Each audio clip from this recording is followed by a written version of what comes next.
حکومت جمهوری تاجیکستان وضع اجتماعی طبقه‌های آسیب‌پذیر جامعه را همیشه در مرکز دقت خود قرار داده. در سیاست اجتماعی حکومت کشور دستگیری این طبقه‌های نیازمند افضلیت دارد.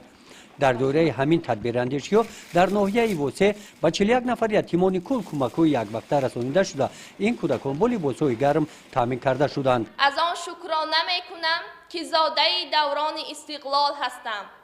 فرزند سرزمین فیضبار تاجیکستان.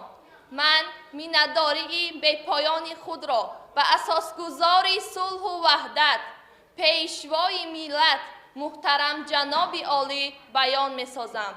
زیرا ما یتیمان از دستگیری و غمخواری شما به چنین روزهای نیک و شرایط‌های خوب زندگی مشرف گردیدیم.